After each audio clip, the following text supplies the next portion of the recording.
are less involved, and non-democratic countries concerned about promoting their exports above all else end up doing more. And so that does have me concerned about the long-range prospects. Yeah, please. Just to add, even without the South Korean phase-out, today we face the problem with Russia, because Russia offers a very attractive financing package to its customers. And the take-back, fuel And the take-back take-back, packages exactly. as well. So this is a very serious question today. Right. One last question. We'll take two, Terry and Francesca back to back, and then we'll.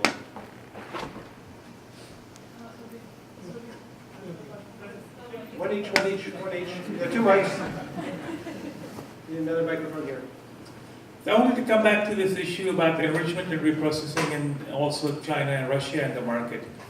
I don't see countries lining up to develop enrichment and reprocessing. This is, I believe, more a concern in the academic or the research community. Many of the newcomers want access to nuclear power, and they also don't want to deal with the spent nuclear fuel. So the Russian model, in one sense, is the best model. You provide the reactor, you provide the fuel, and you take away the spent fuel. This was the model that they used in the former Soviet Union and in the former Eastern Bloc. And we don't have non-proliferation problems in the Eastern Bloc. The only exception is North Korea. All of the non-proliferation problems are in the Western area, emanating from Atoms for Peace and so on, where countries got access to the technology and developed also parts of the fuel cycle. So from my point of view, for a vendor to provide the full service, reactor, fuel supply, and take-back is the best model. The other issue about whether the recipient country is a democracy, whether they have adequately consulted with the public and so on, is also an important consideration, and we can find ways of dealing with that. I was wondering whether you might wish to comment on that. Before you answer, let's take Dr. Juvenides. Just if you could ask your question, and then we'll have a final. Yeah, I have a couple of questions, but you can decide which one to answer. The first one is, Get that microphone, because this one doesn't seem to be working. yeah, okay. The first question is, I'm surprised that none of you actually has mentioned THAAD, because THAAD is in the United States a gigantic issue right now, particularly in the relations with China. So how is THAAD not a credible commitment of the United States to South Korean security? Number one, considering that the US and China now are locked in an arms race, and this will heighten even the competition with China in the long term. And my second question is, what makes you believe that the North Korean will actually consider South Korean nuclear weapons more credible than the US extended deterrence? You said, Professor Joe, you said something very important, which is the willingness to win is actually what determines the credibility of deterrence. What makes you believe that the North Korean will actually really believe that the South Korean will in fact use nuclear weapons? Where does this credibility come from? Okay. Start backwards with Professor Joe, and then others can comment as they see fit within a couple minutes. So frankly speaking, to me, nuclear weapons or the use of nuclear weapons, nuclear threat or extended deterrence is not credible It's not credible to me. So it's about perception. It's about perception. So to me, North Korea seems not to buy the extended deterrence. So I mean, he mentioned, I have some different opinion about the effect of the presence of tactical nuclear weapons in Korean Peninsula. We had many tactical nuclear weapons in Korean Peninsula from 1968 to 1991. But when the United States stationed large number of tactical nuclear weapons in Korean Peninsula, at the time, North Korea problem. So it seems the nuclear threat or nuclear threat from United States is not convincing to North Korea. So as long as North Korea does not pass a certain threshold, I mean intensity of violence, then it seems North Korea feel free, not much restrained by the nuclear retaliation from the United States. So it is my understanding.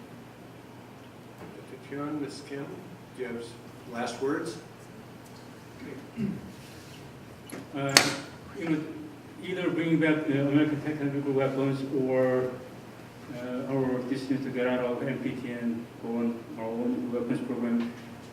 If such a decision is made in the future, it's not going to be just one action. It will be a series of actions and steps. So in the middle of those steps, I'm very happy to see that North Korea is denuclearized and we go back to our original non-nuclear status. And for the young scholars, maybe I think it's going to be an interesting topic that countries like South Korea facing an asymmetric nuclear threat from the enemy, the current enemy, they're facing with each other in military. The DMZ is the most heavily militarized place in the world. If such a country would decide to withdraw from the NPT, what would the international society reaction and how to deal with such a situation in terms of upholding the spirit and principles of non-proliferation? That would be, I think, a very interesting topic, don't you think, Professor Lee? Last words from Ms. Kim and then Dr. Lee. I take your point, I see your point about Russia's cradle to grave, and it's very attractive, I admit. My concern is really on the requirements to uphold and sustain nuclear safety and nuclear security standards within the host country, and who has oversight on that and who enforces that. And that's my biggest concern with the Russian supply model and even the Chinese supplier model. And the other concern is with Russia, the Iranians, even though they do have cooperation with Russians, they've actually turned to South Korea because they don't like and they don't trust Russia to handle their nuclear energy facilities and programs. And because Russia is notorious for using nuclear facility supply politically. And so that would be another concern that I would have. And I'd love to talk to you more offline about some possible ways forward. I think on the North Korea and the South Korea nuclear question, I actually should be the one saying this because there are enough colleagues in this room that know that I'm anti-South Korean nuclear weapons. But what I have learned from colleagues, South Korean colleagues who are pro-North Korean nuclear weapons, their whole rationale is, the bottom line really is based on proximity, right? If we actually have nuclear weapons on South or in South Korean soil, that whether it's symbolic or credible or real or not, that would send, or that would frighten the heck out of North Korea. That's one point that they mention. The other point that they do mention is, and Dr. Cheon alluded to this, is to bring, whether it's TAC nukes or South Korea's own nukes, to do that, and then to have some sort of arms control deal with the South-North arms control deal, and then eventually reduce and dismantle. And so that's been the rationale that the pro-nuclear weapons camp has explained to me, and I really should be the one relaying this because I'm anti, but that's been the case. Duyeon and Scott explained well about the international implication of the nuclear phase-out scenario in Korea.